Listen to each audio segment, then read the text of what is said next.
these days, I look forward to, having more conversations like this. And not only that, making more and more connections as we go along because, last year when I started this, I didn't know what the expectations was going to be, what the response was going to be. And every day, even though I work a 9 to 5, I look forward to doing this. This doesn't feel like work. This is Yeah, a collection of stories. Landover Legend Studios presents. I've been through a lot. The I Can't Make This Up podcast Yeah, by Big T. This is a career choice that I'm making for myself. Then it's the right thing to do, when it doesn't feel like work. Exactly, exactly. So, what sparked your interest in wellness? Oh my goodness. So if we want the whole story, it actually started when I was 6 years old. And Okay. it was because at that time I used to end up going to the pediatrician so many times because I always would catch a sore throat. And so I was always going with a sore throat day and everything. Long story short, fell in love with my pediatrician, thought he was the coolest person ever, and told him when I was 6 that I was going to be a doctor. And back then he told me, okay, whenever you're ready, you let me know and I'll help you get into medical school. And do you know, 20 plus years later, he actually, when I went back, he was still in practice. Hmm. When I was applying, I went back to him and said, would you write me a letter? And he said, absolutely. I remember when you said it. And he wrote a letter. And I think that had a lot to do with me getting into medical school. So that was part of it. But then after that, I went into plastic surgery for about 22 years. Loved it, loved doing the surgery. And if I could still just do the surgery without all the other stuff that comes with it, I probably would still do it. But then I started having my own health issues. And it was all a lot of, and that's something I'd love to share with you and your audience, but it was all about how I was pushing myself beyond my own capabilities. I was a solo practitioner. I had 2 kids I was raising, and I wanted to be the best in both worlds. And I just kept pushing until I ended up in the intensive care unit 3 times in the space of a year. Mm. And that third time, I said, okay, it is time to take stock of what you're doing, change what you're doing, change your life. And at that first, in the beginning, the only thing I could change was what I was eating. I was so exhausted. The only thing I could change was starting to eat better. And so I did. And then I started adding things on how I was moving, how my mindset, which is another huge thing, how I was sleeping. And eventually I healed to the point where where I feel like I am today, where I feel better now than I felt 10 years ago. And at first, I tried to share this with the people in plastic surgery, and some of them listened, and most of them didn't. And I realized that this was really what I wanted to do instead. And so I made that switch full time about 2 years ago. And now this is what I do. That's incredible. Ladies and gentlemen, I am your host, the Landover Legend, aka Big T, and thank you for tuning in to this brand new installment of the I Can't Make This Up podcast. You have been listening to a special guest of mine's, Dr. Susan Lovelle, who has been giving me a little bit on her background and what got her into the wellness practices. Um, uh, Dr. Susan, or should I just say Susan? Won't you go ahead and introduce yourself to my audience? I go by Dr. Susan. My last name, people get confused, so it's just a lot simpler to say I'm Dr. Susan, just like your Big T. I hear Yeah. you. So, you not only is a plastic surgeon, but a ballet dancer as well. Yes. So when I told you that story initially about being 6 and then going back to medical school about 20 years later, I left out a big chunk of my life. And that's when I was a professional ballet dancer for about 14 years. And it all started because, it started because my mom didn't want me watching cartoons all day on Saturdays. And that's what I was doing. I would get up on Saturday, I would watch cartoons. And finally she said, no, we're going to do something better with your life on Saturday. So she took me to a dance class and I loved it. And that built into me taking more classes and then joining the Dance Theater of Harlem in New York City. And I danced with them for many years. We traveled around the world. And then I went to a couple other companies before I went then on to medical school. Yeah. Are you from New York originally? I am born and raised in Brooklyn, New York. And my husband and I lived in 4 out of the 5 boroughs before we moved to Northeast North Carolina. Okay. What made you move down south? Well, we loved living there. And then, believe it or not, 9/11 hit. And it really changed. So when we grew up, when both of us grew up, you were able to go outside and leave your doors open all day. And it was, it was a big city, but it was also your home, your neighborhood. But after 9/11, it turned almost into a police state. There was just so much fear and concern. And we just knew we didn't want to raise our kids there. And so we started looking around for places that would be different. We ended up in Northeast North Carolina, in a town where we were literally living next door to cornfields. So I think it was a little bit too much of a reaction in the other direction, but we enjoyed living there for a while. That was it. That was essentially why we moved. North Carolina is a huge change in pace compared to New York. Like, how was that? How hard? How should I say? How difficult was that getting used to? It was very difficult, especially the pace of life is a lot different. We were New Yorkers, so we're used to walking fast, talking fast, and not really speaking to people. Well, no, that's not the way it is there. It was a small town. And you had to talk to people, even if you were driving by. We learned, if you knew somebody, you had your hand on the wheel. If you sort of knew them, you just put up one finger. If you knew them really well, you put up your whole hand. You're just like, hey, that sort of thing. But you had to say hi to everyone. So it was a different way of life. And then when we left there, we actually lived in Wichita, Kansas for about 10 years, also plastics, and he's an eye doctor.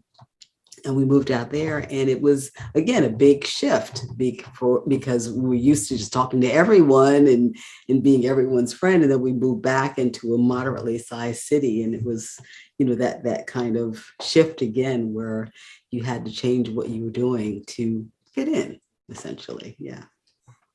9/11 was 20 years ago, Right. almost to the day, and just you bringing that up, I'm like, so I'm assuming that you get back to New York every so often. Like, how huge of a difference it was since you left and now?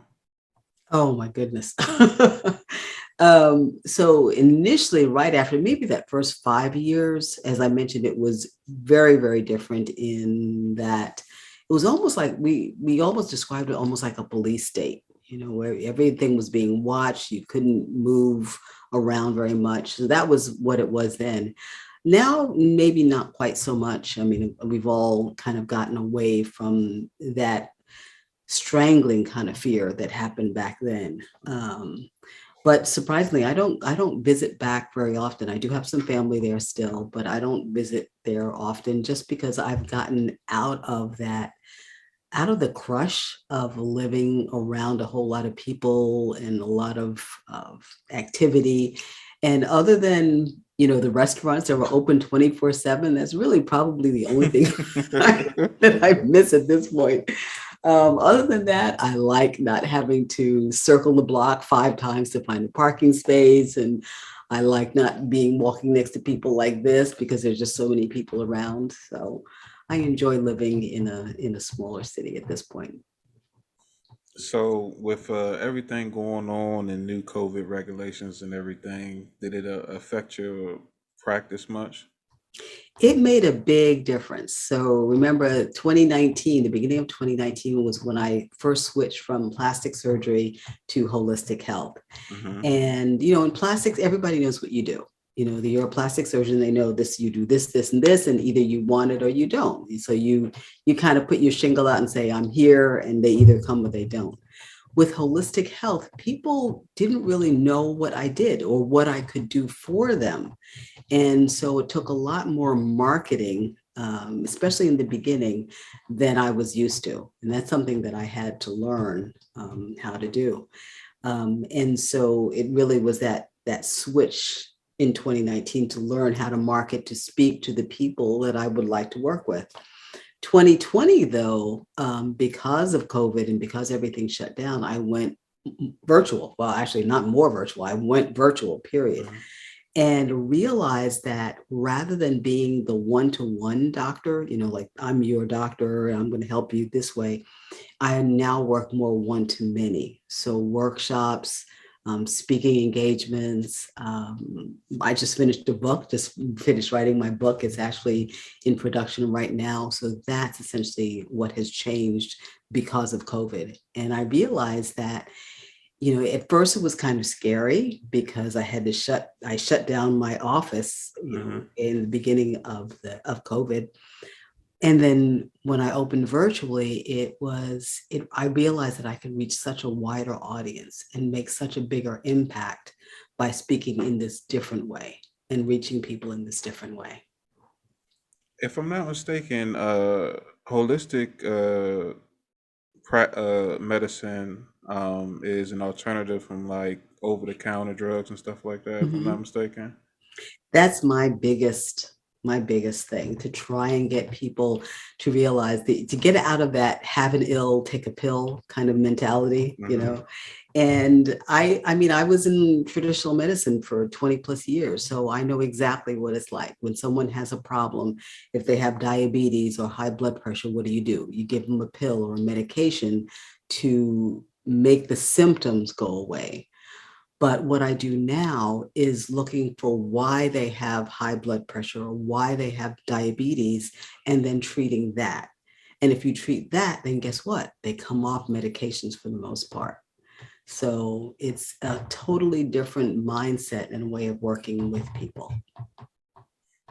So it's almost like I don't want to say therapeutic, but a more guided approach to modern medicine and trying to get people to stop putting band-aids on the problem and try to heal it. Oh, exactly. I love the way you said that. Exactly what I'm trying to do. Stop putting the Band-Aid on and covering it up, and actually fix what's going on, heal what's actually going on. And I love that when people realize that they can have control over their own health. They can decide how they want to feel. And just the fact that you're 10 years older doesn't mean that you have to hurt and your joints are hurt and you're tired and you can't sleep. You don't have to live that way. If you know what's going on with you in your particular case, then you can actually heal. So I'm assuming that this was all self-taught, or was it somebody else that gave you type of some type of guidelines or checklist to go through when it came to making the switch? Yeah, so in the beginning, it was self-taught, when I first came out of the intensive care unit. And actually, I went to my traditional physicians in the beginning. And essentially what they wanted to do was put me on steroids, high dose steroids, which didn't really help. And if anything, they started making me really dizzy. And so I would be walking down the hallway and I'd be bumping up into the wall because I was that dizzy being on this medication. And I knew that, as a surgeon, that wasn't going to work. So Hmm. that's when I started searching for answers. And I found the branch of medicine that I'm in, which is functional medicine. And that's, as I mentioned, that's finding the root cause of what's going on. But I realized that, yes, you could try and put it together from, I call it Dr. Google. You could try and put it together that way, but I wanted to go back, and I went back and got actual formal training. So I'm certified in functional medicine. as well. Okay, so the urban legend is that doctors make the worst patients. Did you feel kind of biased when you was getting your prescriptions from the diagnosis? Yeah, I was a pretty bad patient, and I probably still am a pretty bad patient. If some of my clients did what I did, I might be a little bit upset. But I think it's, we think we know better, and we do to some extent, but and I think that's why it took me 3 times being in the intensive care unit, because I thought I knew what was best for me until finally my body said, no, you don't. You need to figure out something else. And that's why we made the switch. But yeah, we are pretty bad. Yeah, I think that we're living in an age where more and more people are less likely to be vulnerable enough to trust their health in somebody else's hand, or whether it be everyday mental or physical. And I think it's best if you could be honest with yourself and say that, hey, I know something isn't right, or I don't know, I don't have all the answers, so I have to actually trust something outside of my own thoughts in order to fix the problem. Absolutely. I mean, that happens so frequently. A lot of times, as I mentioned, in plastics, people would know and they would come. But in holistic health, the people that I see are often the ones who have, again, tried so many different things that didn't work for them. And whether it's a particular diet or whether it's a particular hormone or a pill or whatever it is, it didn't work for them. And one of the things that I like to share with people is that we're all different. And just because something worked for, your best friend or your sister or whomever, it doesn't mean that it's going to work for you. It doesn't even mean that it's healthy for you or the right thing for you. And so it's really important for each one of us to understand what our own unique bodies like and need, and then give it to it, that sort of thing. And that's how we actually heal. So plastic surgery, I mean, all from what I know is, what I've read or what I heard other people speak about it. I'm assuming that, like, reconstructive surgery falls under that category, or was it like particular, just certain activities that you, oh, I say activities, certain things that you did? Yeah, both. So there are two main branches, like you said, the reconstructive. So Hmm. those are the things like breast reconstruction after breast cancer, Hmm. or if someone has a skin cancer. That was a huge part of what I did when I was in Kansas. I would do a specific kind of surgery for skin cancer, and then I would reconstruct that, put that back together. So that was the reconstructive. And then a lot, when people think of plastics, they also think of the cosmetic stuff. So, the eyelid surgery and facelifts and, tummy tucks and things like that. That and Botox, of course. How can I forget Botox?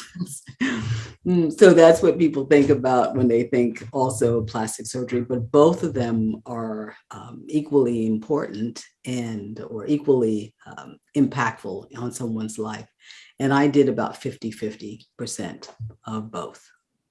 What drove you towards that specialty outside of a standard practical position? Yeah, exactly. Versus family medicine or internal medicine. Yeah. And just the reason that I went into holistic health.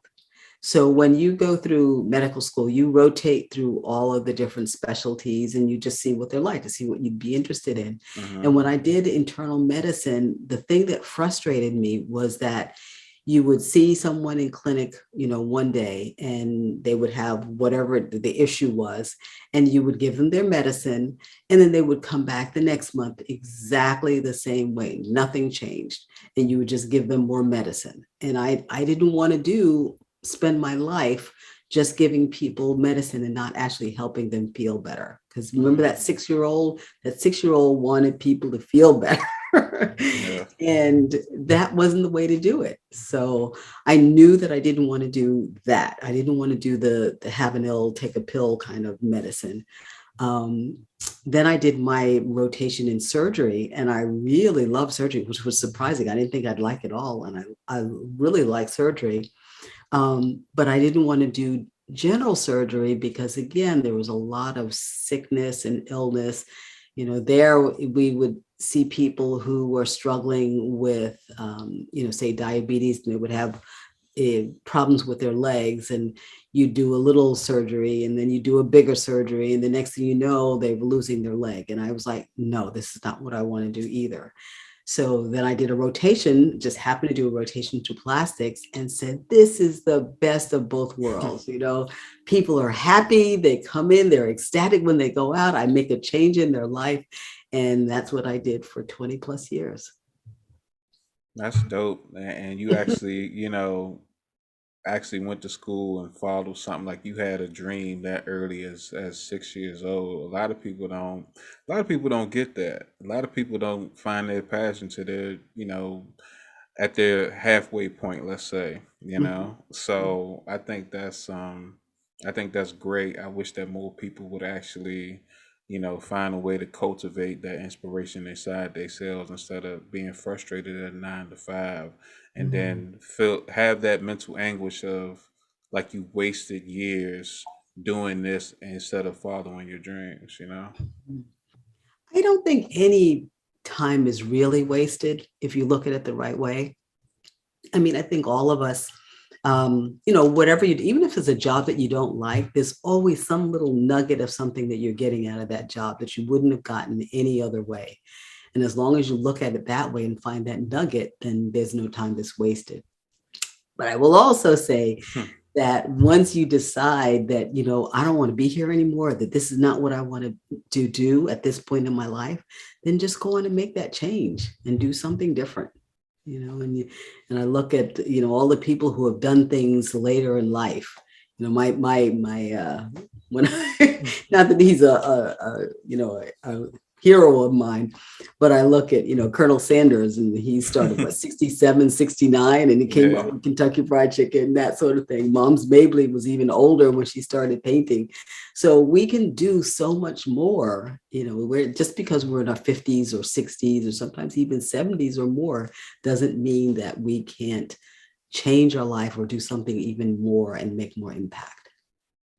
Yeah, I think that a lot of people they don't know how to get past that stage where they dwell on that though. I have Mm. conversations with people about, like after leaving like a bad relationship or getting out of a marriage where they wasn't really in love, and then 5 years later they find the love of their life, but they still recite those bad memories, or they say, oh man, I wish I did this 8 years ago or 10 years ago, and it's just like, all right, well, you've learned that lesson. It's time Mhm. to go back. I find myself receiving phone calls from associates of mine, Right. and they complain to me about, like relationships.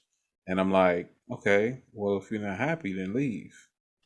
But I love them. I'm like, well, it's not love if you constantly going back and forth and all this other stuff. And then the following week we have the same conversation again. I'm like, no, we can't do this no more. I'm sorry. No. You even need to pay me $20 every time if you want to repeat the same conversation, or Right. go to Right. a therapist. Exactly. Exactly. But it's true. It's like, I think it's comfortable. We talk about the whole comfort zone thing, and it's comfortable to be sometimes, that there's that story about the dog, the old dog who's sitting on the porch. I don't know if you're familiar with that one. And a guy comes up, and there's a dog on the porch. And he's just moaning, and just, oh, moaning.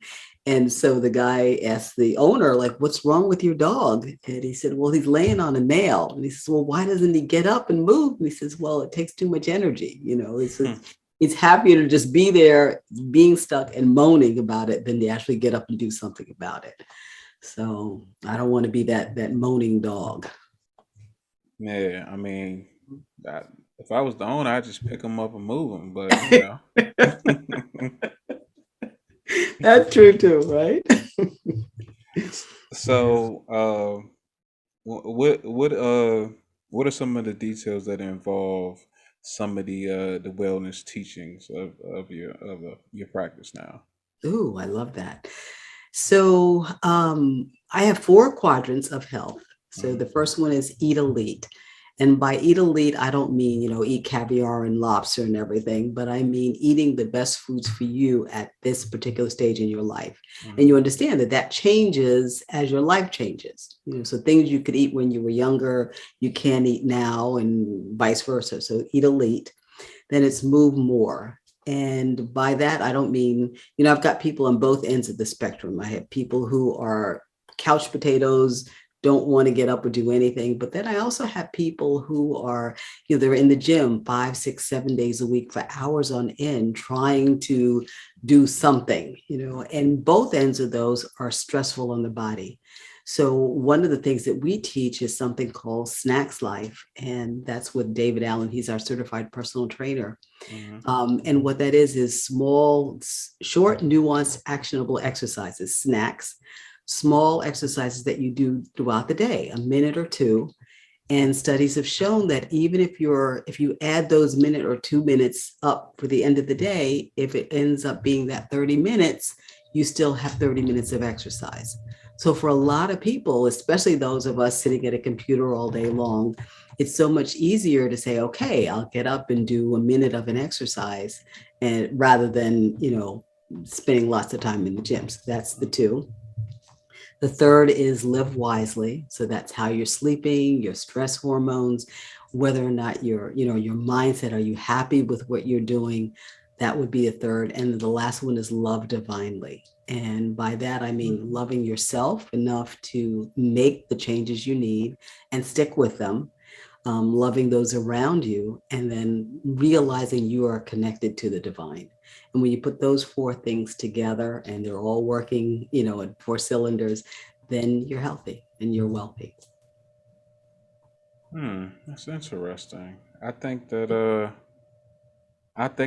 people don't actually ever look at, a task or, you know, the ability to make yourself better as a steps that you can take aside of the one big project that you don't want to take on out of laziness or whatever. So when you break it down like that, it actually sounds attainable outside of, anything that you deem too difficult or whatever. Exactly, exactly. And we all know that if you take too big a chunk at one time, what ends up happening? You may make it for a week or two, maybe even a month or two, but you're not going to continue. Mm. And so that's one of the things that we teach is how you pick maybe one of those quadrants, and then you get that one better. And then when that's settled, then you move to the next one, you get that one better. And you realize that it's an ongoing thing where you just continue improving throughout your life, and things just get better and better as opposed to going in the opposite direction. So how would you motivate a couch potato? Well, it's funny. It's like we're there to support you once you've decided you're going to get off of that couch. Hmm. So if you haven't made that decision or someone hasn't made that decision, there's no way that I can pull you into that life. Hmm. And that's something we say in the beginning when we start working with people. It's like their very first thing is their commitment to themselves. And once they make that commitment, even if it's just getting off the couch once a day, then we're there to support them through what it takes to stay off the couch. So, Hmm. but it's all that very first commitment. And then also realizing that um, things go up and down, so you're going to be really excited in the beginning when you've made this change and this choice. And then, after the novelty sort of wears off, it's like, maybe I don't really want to do X, Y, or Z. And that's why we're there. Hmm. And it's funny, I tell a story about my son when he was growing up. He wanted to learn karate. Hmm. So we found a karate school for him. And this particular school, you had to pay for the entire thing. So it started from white belt all the way to black belt. You paid that up front, right? Well, he gets about two belts in, out of 6 or something like that, and decides he doesn't want to do it anymore. So he's like, I'm done. I don't want to do this anymore. So we're like, oh, no, no, no, no, because mom and dad paid for this whole thing, right? And I remember for months, I would like drag him into the van and drive him to the karate and throw him out on the floor because he didn't want to go until he got his next belt. He got his whatever that belt was, he got the next belt. And then it was fun again. And then he was good. So sometimes, even with people that I work with, they're excited in the beginning and then they hit that wall. And I promise them, look, I'm not going to drag you in my van, but I will continue to motivate you until you get back on the track. And that happens all the time. Maybe it's people are looking at that wall like it's around every corner. Mhm. Maybe that's what's causing, people to just lose that drive to actually keep going. Because like my nephews sometimes they give up on menial tasks, like, Mhm. filling out like difficult applications. And I'm like, look, man, once you're done with it, you ain't got to worry about it. This feeling will go away. All you got to do is just finish it. Whether it's 5 or 20 more minutes, just do it. Exactly. And it's like the muscle, that discipline is like a muscle. And every time you finish something, you're making your muscle stronger. So the next time gets easier. But the reverse is true too. So every time, you're like your nephews don't finish something, they're making that stronger too. And they're kind of going into that same sort of thing. So it's like you have to stop that pattern of going one way. And each time, as long as they realize each time they do something and complete something, they feel better about themselves and it makes it so much easier the next time. Yeah, I think that they gotten lazy. Now that they're, in their, early 20s, late teens, and I really think I should put them back in boot camp. I used to take them with me for the whole summer, and whenever their room was a mess, I would come in their room at 3 o'clock every day. I would kick open the door and I would throw the broom down, and I did it for 15 days straight. Oh my. So I kind of treated it like Pavlov's dog. So every time they heard me coming down the hall around 3 o'clock, they would just get up and just start cleaning, even if the room was clean, because they didn't want me to kick in the door and throw down the broom. So I kind of feel like I want to do that, but it's not like they're sitting at home anymore. But that's the type of conditioning sometimes it takes. You gotta what is it called? Neuro linguistic programming. You gotta do Exactly. that sometimes. Exactly. So wait, are we talking 3 a.m. or 3 p.m.? No, 3 p.m. So after Okay. after school, they would come home, drop the book bags, go right in the room, cut on the TV, and I'm like, no, no, homework, chores, then you could do whatever. Exactly. Exactly. Well, they're lucky to have someone like you. That is true. Yeah, I didn't want to clean, so that's what I made them do. I love that. But Yeah. it's what you're teaching them. And, I hate to say that I don't mean to say that that's what I'm doing with my members, is teaching them, but I am in a sense showing them what they're capable of and then helping them make those steps themselves. Well, not a lot of people actually take the time out and the initiative to actually help somebody. You hear a lot about teachers not teaching students anymore because uh, it's not their passion. You got people that take on jobs just for a paycheck, and these aren't the right people in those positions. When I was in elementary school, my teachers didn't let me give up.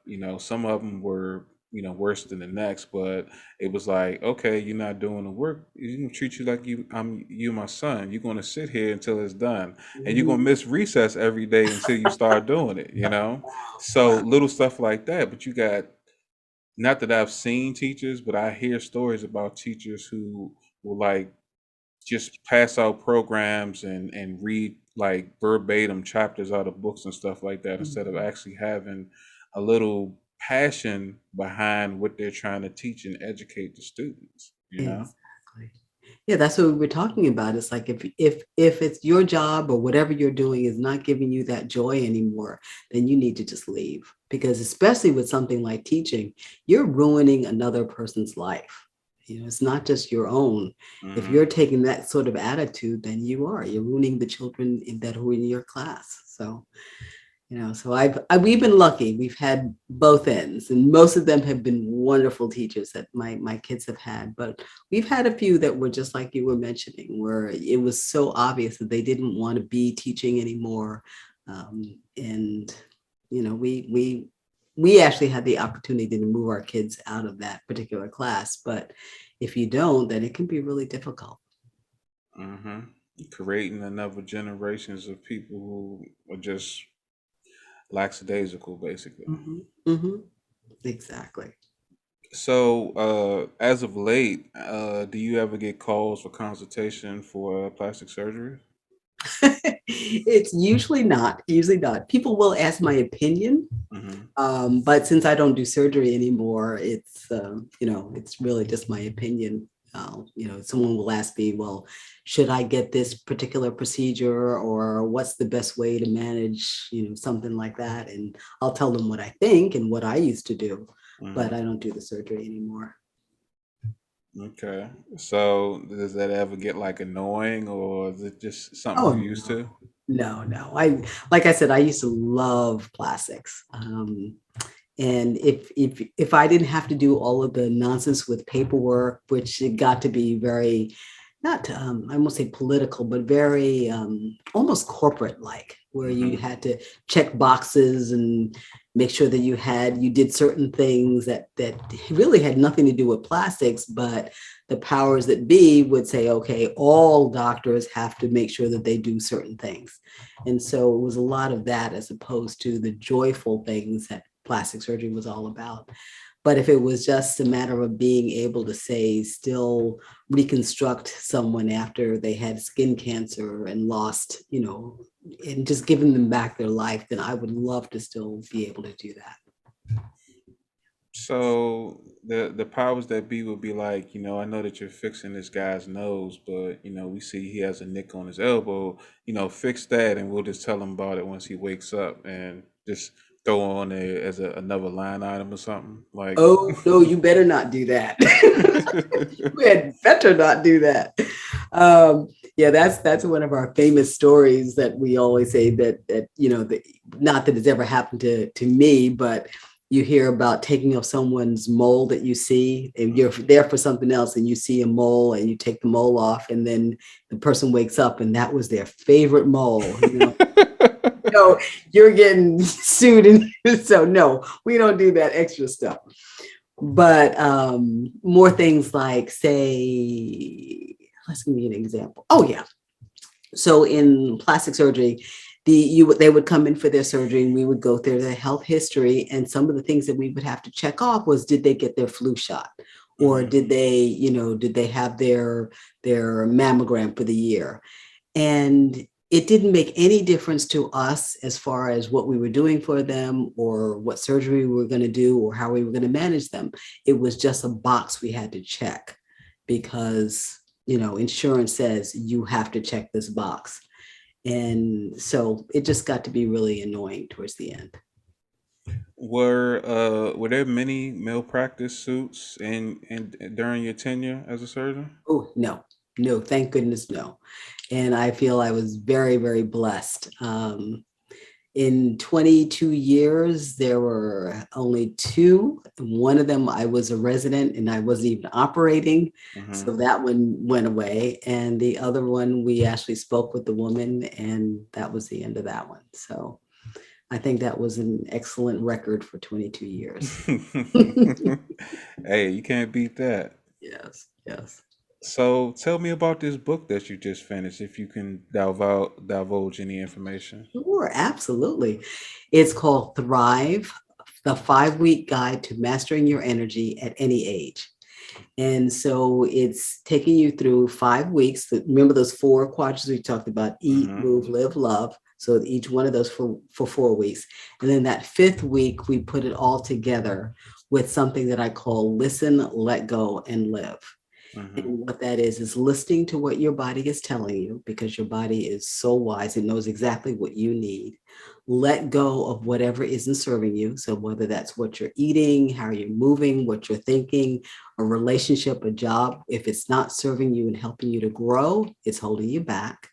And then the third is live your own version of thriving. And only you know what that means. You know, you can't listen to someone else who's telling you you need to do this or you shouldn't do that. So listen, let go, and live. And you put those 5 weeks together, and people have gone through that. And even by the end of the first week, they're just amazed at how much better they feel. So this was a program that we had, and I finally decided to put it in a book so that even more could, to experience that. Oh, so it's almost like a step by step guidebook. Exactly, Okay. exactly. Mhm. Okay. Yeah. So were you intimidated in writing the book, or was it just like something you felt like giddy about? It was funny. It's something I've been thinking about for years, actually. And Mm-hmm. it's when you know how you think it's, oh, yeah, I'm going to write a book someday, someday, someday. And I finally got an opportunity to be in a cohort, a writing cohort. Mm-hmm. And what that was is each week you would come, they were there, I think there were about 8 of us. And we would get together and we would talk about what we had written and that sort of thing. And it was just the knowing that I was going to have to get in front of, 5, 6, 7 people and tell them that I hadn't written anything, because I'm very competitive too. That's the other thing about me. Mm-hmm. And I said, I can't do that. And so I actually would write each week. And by the time I finished the 8 weeks, I was about 3/4, almost done with the book. And so it just took me about another month to finish it. And now it's being produced as we speak. Okay, so that means you found a publisher for it. I am actually self-publishing through, it's a agency, but I'm self-publishing it. So by the time we finish, they were putting it into the formatting for me. They find Mm-hmm. the book cover, all of that, and then it'll be on Amazon, pretty much all of the big things, Amazon, Audible, um, all of the big Apple, all of those things. Okay. And they'll distribute that way. And then the other way is, when I speak, people will hear about it. And then when I go out and talk and do a workshop, that's one of the things that I will gift to people. So it's really something that I want people to have the information. That's my primary focus for this one. Okay. Well, I'm Mhm. definitely gonna need the link to the ebook once it comes out because I want to Thank grab a you. copy. Thank you so much. Thank you. No doubt.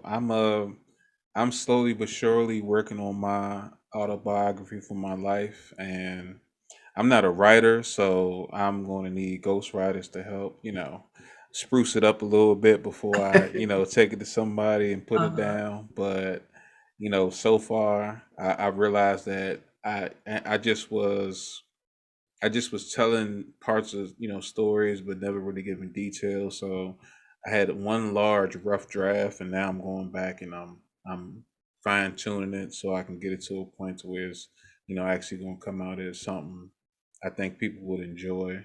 Just me talking about my life and my experiences from my perspective. That is awesome. And if you've got that first draft, then you're more than halfway there. So Yeah, that is it's a grammatical nightmare, but other than that, that's funny. yeah, But it's the stories that really interest people. So Yeah, I share stories all the time. I got hit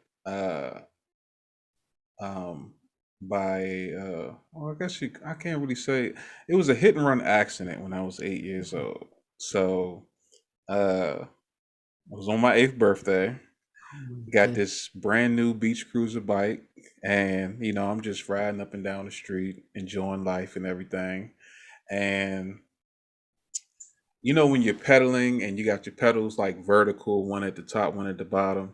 Uh-huh. So I'm going to the edge of my street and I try to, step so it can go back, but it went forward. And then I just remember going into the street, going through the crosswalk, and then seeing this green car. And then I woke up to an ambulance, my godmother and my sister standing above me.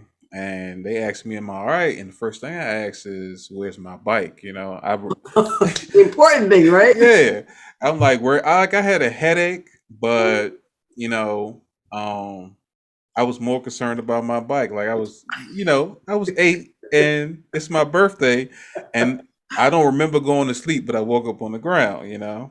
So some guy basically hit and run a kid on the bike and just left the scene. Oh my And goodness. luckily I wasn't in critical condition or nothing like that. Went to the hospital, got checked out, got cake and ice cream at the end of the day. But you know, at 8 years old, it was just one of those life lessons. Remember to where your pedals at before you get to the end of the Before you street get or your bike. oh my But I have met some wild people in my life. I've been chased by deers. I met a serial hitchhiker. It's going to be a great autobiography, from my perspective. goodness. Oh my goodness. And where did you grow up? I mean, I don't mean to be interviewing you, but Yeah, I grew up in Maryland. okay. I'm not as uh I'm not as traveled as I want to be. I've been to New York. I've been to Toronto, Florida.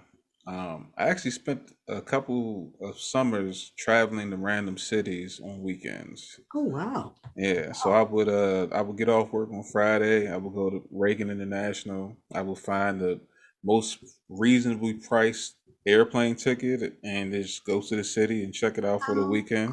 cool. Yeah, it was extremely dangerous because I went by myself. So, but I had some of the best times of my life in my 20s, just popping up in like Kansas City during like one of like the high school football games, and like the town shuts down. Oh yeah. Oh yeah. Yeah, Football is big up there. yeah. So I didn't know that, or it didn't dawn on me to remember that fact. But I just was going someplace different. So Wow. I think that getting out of the place where you grew up at is if even if it's for like a week or two, is a great way to grow and get a different perspective on life. So I appreciate those times that I can't really take advantage of now that I got responsibilities and stuff. Wow. I love that. We shall take note of that. Hey, I mean, you never know. Even to this day, I want to go to Egypt. I'm not Mm, looking forward to the heat, but the scenery alone could be worth it. absolutely. Absolutely. I love that the fact that you're, ready and willing to expand whatever your horizons are. So I love that. Most definitely. I learned years ago. Um, I was thinking to myself when I realized I eventually don't want to work for anybody else. I want to get to a point to where I'm my own boss. Mhm. I told myself that I'm gonna stop letting life get in the way of me living. Mhm. And I also promised myself that when I get older, I don't want to be on medicine and I don't want to walk with a cane. So, slowly but surely, I've been bettering myself. I used to smoke cigarettes up until last year. Last year, you know, even though it was the best worst thing for a lot of people, it created a lot of opportunities for people like myself, and I took advantage of it. And I've been Excellent. bettering myself, for my future ever since. I love that. I love that. Well, then you definitely need to get my book.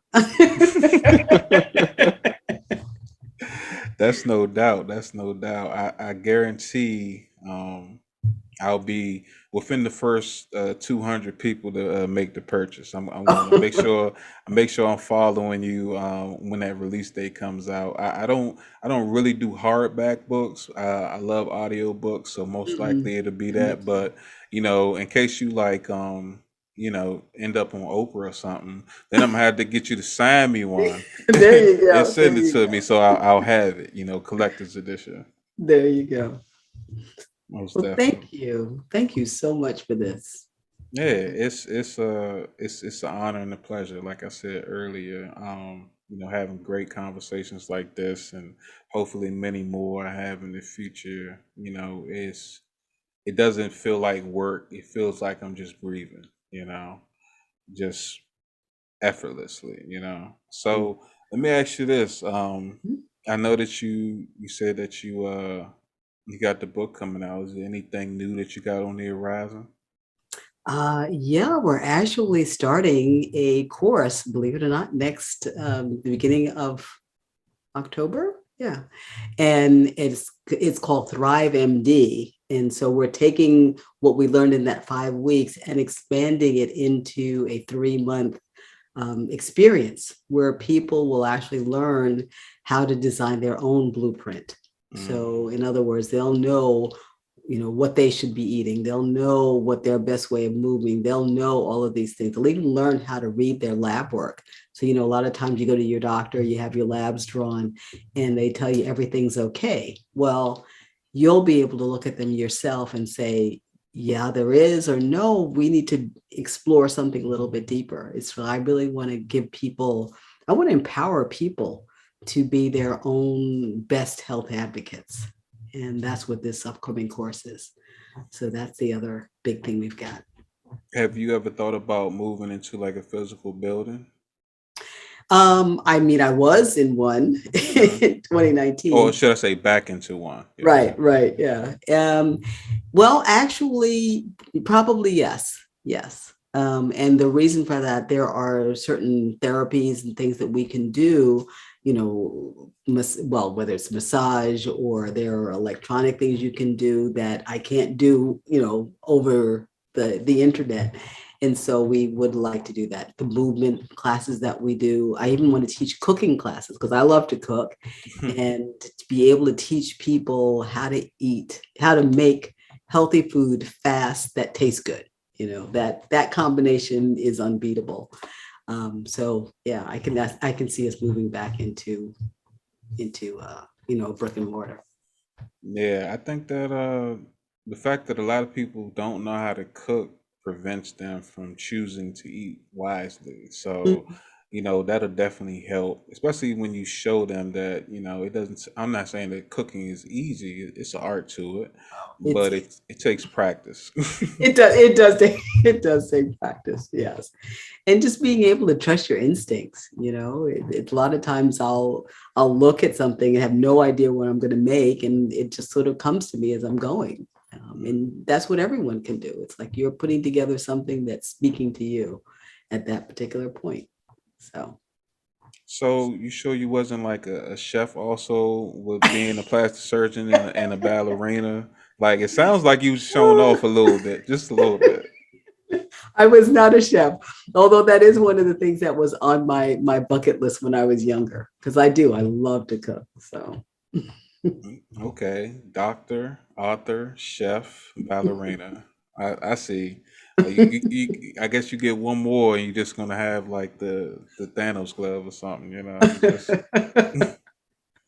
race car driver, there it is. That was the other one. okay. Oh yeah, you're in North Carolina, so I can see that happening. Right. But Well, that one I have to kind of keep tamped down. So yeah. okay. Well, this has been dope, Susan. I appreciate you for taking the time out and joining me today. Thank you so much. This was a lot of fun. A Yeah, lot of we got to do this again in the future. fun. Give us some time and see where you're at and see what you got new cooking up in the old lab. Sounds wonderful. Thank you so much.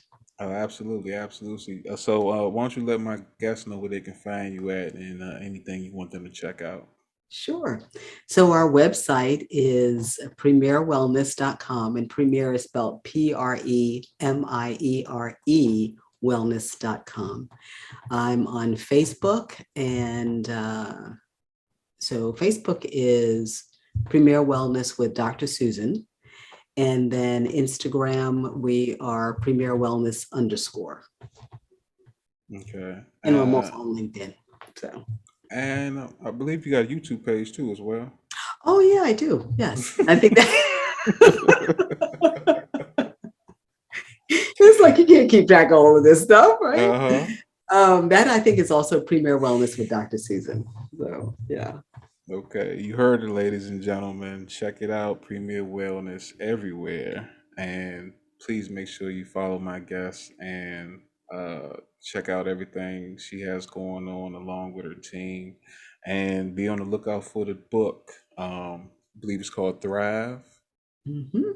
A 5-week guide to mastering your energy at any age. There you go. There you go. I'm looking forward to it. But I have been your host, the Land of a Legend, aka Big T. Thank you for listening to the I Can't Make This Up podcast. That's I Can't with a K Make This Up podcast. You can find me everywhere podcasts are available. I'm also on Facebook, YouTube, Twitter, and Instagram. And please don't forget to hit that follow button, subscribe, like, and leave a comment. Let me know what you liked and what you didn't like. And if you didn't like it, I'll block you. But other than that, have a good day. Peace. Wow. I can't make this up. Being the wingman got me punched in the face by this crazy chick. I can't make this up. Gave this cool old man to ride home. Now I'm harboring the fugitive. I can't make this up. Pinned between the fat chick and the speaker. Now my shirt smell like her backside. I can't make this up. It's all bad cause my man about to get stabbed in his hand over French fries. Bet. I'ma let T tell you that story one day, man. It's a good one. And I'ma let the Land over legend do the rest. I'm out.